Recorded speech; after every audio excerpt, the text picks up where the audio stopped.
Why are there so many people feeling anxious and depressed? And so the hardest thing for people to do is literally just be.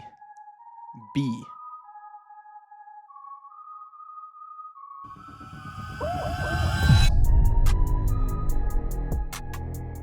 All right, guys, what is going on? Welcome to the Tao of Truth. I'm your boy, Mason Kuhr, and I'm currently in the middle of a little fast. And why am I doing that?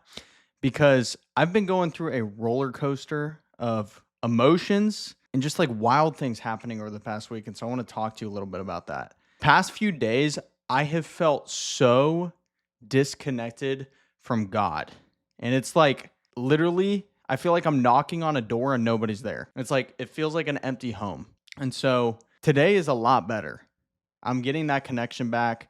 I got confirmation of where I'm at. I'm hearing God's voice and seeing the guidance. But yesterday was literally one of the hardest days I've had in a long time, where it felt like just pure depression, honestly. And so I intuitively felt I needed to fast and clear myself out so that I could return to a relationship with God. Right. And I didn't realize it at the time, but I was so distracted for the past few days of things I've been doing on the outside, also falling into temptation of certain things.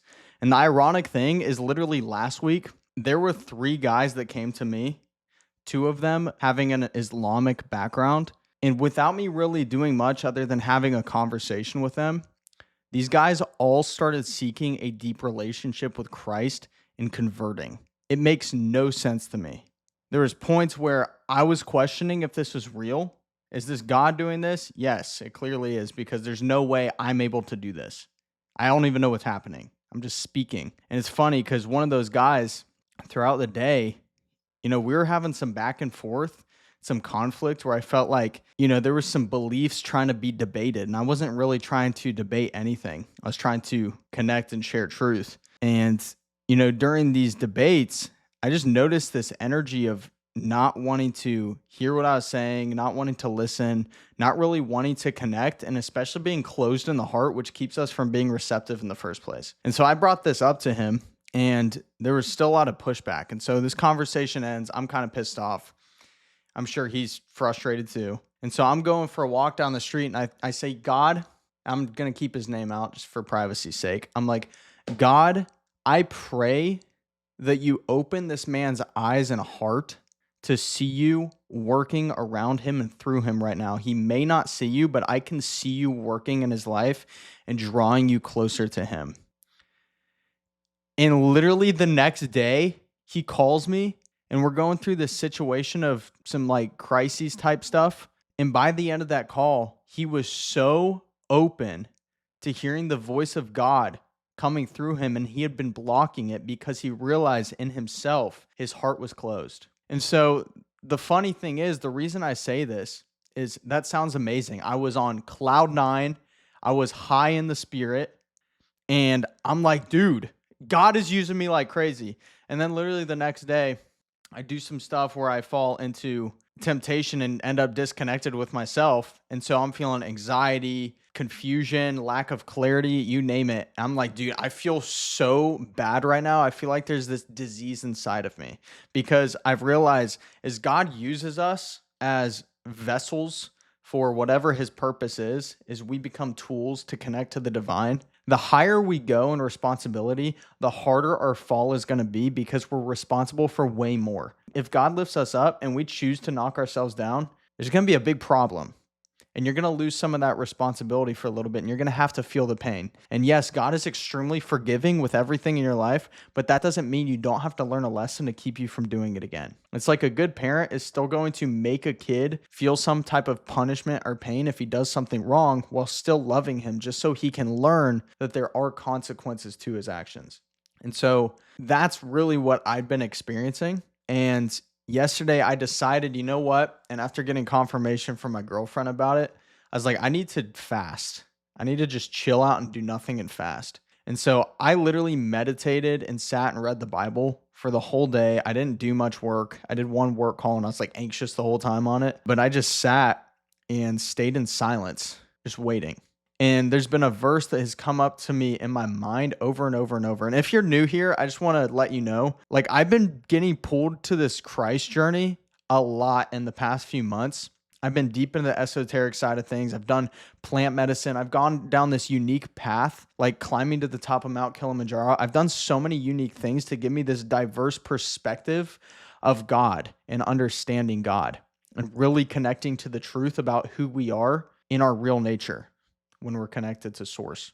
And, the past few months I've been really moved a lot towards Christ. And I really understand now the purpose of all these things is to bring us in that direction. And that's what I've been discovering. And so I don't know where you are in your journey, but these are my findings so far, and I can't really argue with them. But anyway, yeah, I was just sitting there in this room, and this verse had kept coming up in my head, be still and know that I am God. And so I meditate every day. Like you can see on my channel, I have meditation videos, normally go like 45 minutes, sometimes 30, sometimes an hour every single morning when I wake up. I've been being still, but I realized like I've only been still in the morning, kind of like an obligation. I haven't been making time out of my day to be with God and to be that still with him. And so me doing that and me depriving my body of hunger and trying to fill it with stuff, I realized a few things. And this is the important part of this. One, I realized everything around us is an addiction of some sort to keep us from filling an internal void that can only be filled by God. And so whether that's food, that's what I was experiencing with this fast. I was fasting from food so I can get clarity and let my spiritual hunger grow for God and starve out my human hunger. And then also fasting from knowledge and listening to other people.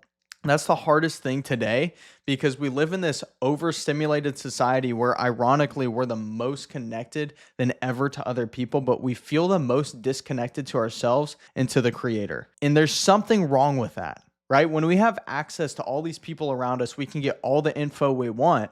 Why do we still feel hollow? Why are there so many people feeling anxious and depressed? It's because we're not taking the time to be still and know that we are with God. There's so much hyperstimulation and really like these mechanisms around us, such as social media, just like substances, food, they're all dopamine inducing things. And so it's like the more you overconsume these things, you'll start to feel this super full feeling, but it's like a slow feeling where you want to almost like puke it out of your spirit. You want to get rid of it and you don't know how to. And so we try to do things to reverse the damage of what we've accumulated.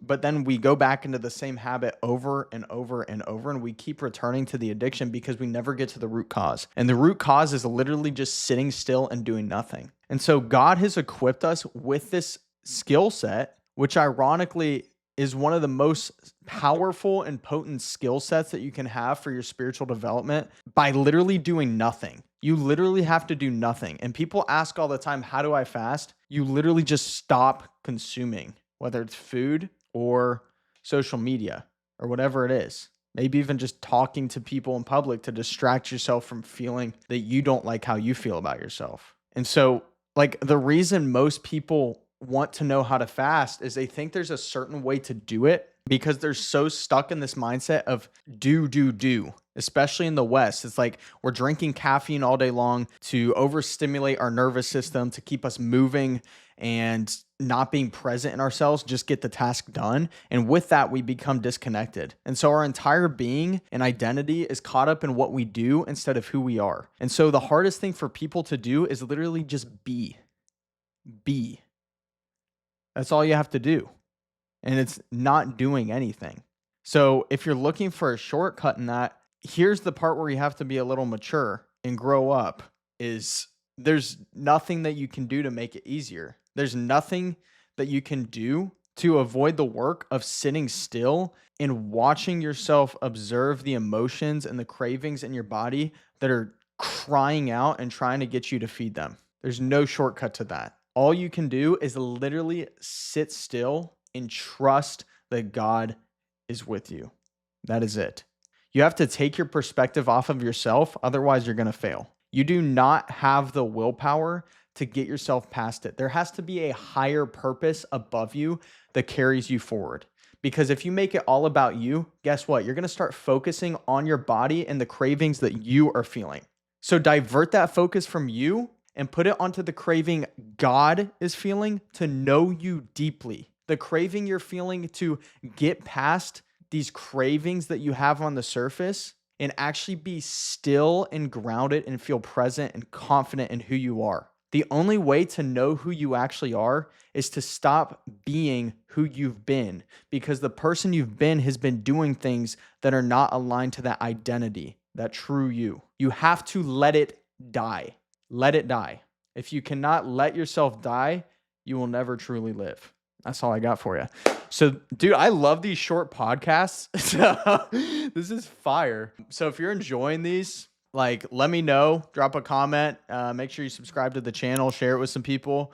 And more than anything, I want you to ask me some questions on IG, because I want to make this almost like a live coaching type thing. So it's like, I want to answer the questions you're struggling with. I've been gifted with this ability to perceive things in a higher perspective of how most people view them. I'm not saying that's like good or bad in terms of superiority. It's like I've been given this lens and awareness to pierce deeply into the truth of a lot of situations. And so ask me some questions where you're struggling, whether it's mental health, physical, spiritual, you name it, relationships. I can help you out there, business too. I'd love to answer all these things. Hit me up. Hope you enjoyed this, and I will see you guys on the next episode.